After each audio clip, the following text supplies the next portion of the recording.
Depuis presque 10 ans, la France vit sous la présidence de Emmanuel Macron. Pour certains, il est le président qui a modernisé l'économie française, attiré les investisseurs et réformé un système bloqué. Pour d'autres, il est le président des riches, celui qui a favorisé le capital au détriment des classes moyennes. Alors aujourd'hui, on va poser une question simple. Macron a-t-il vraiment amélioré l'économie française ? On va regarder les faits, les chiffres, les conséquences. Et à la fin, je te laisserai juger. Un des arguments forts des défenseurs de Macron, le chômage a baissé, réforme du code du travail, flexibilisation des contrats, réforme de l'assurance chômage.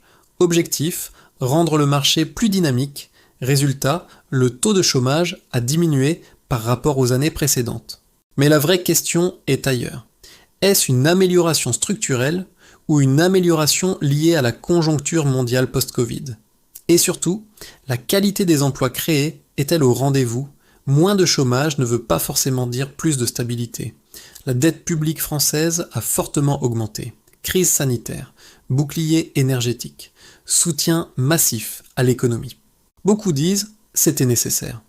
D'autres répondent « on a explosé les comptes ». Aujourd'hui, avec des taux d'intérêt plus élevés, le coût de la dette augmente. La question est simple, la dette était-elle un investissement stratégique pour éviter l'effondrement ou un report du problème sur les générations futures ? Inflation, hausse des prix de l'énergie, hausse alimentaire. Le gouvernement a mis en place des aides, primes, boucliers, mais beaucoup de Français ont le sentiment que leur pouvoir d'achat stagne ou recule.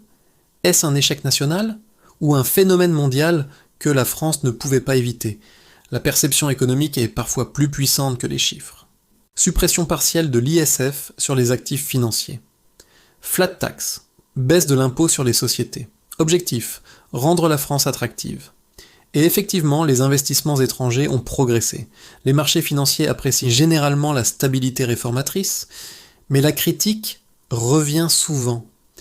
Est-ce que cette attractivité profite à toute la population ou principalement aux détenteurs de capital? Réforme des retraites, contestation sociale, tension politique. Les marchés aiment la stabilité. Mais une économie peut-elle être forte si la société est fracturée? Une réforme efficace économiquement peut-elle être mauvaise socialement? C'est peut-être là le vrai cœur du débat. Alors, Macron a-t-il amélioré l'économie française? Objectivement, le chômage a baissé. L'attractivité économique a progressé.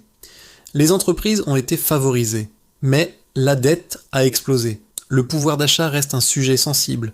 Les tensions sociales sont fortes. La vérité est peut-être plus complexe qu'un simple succès ou échec. Maintenant, je veux ton avis.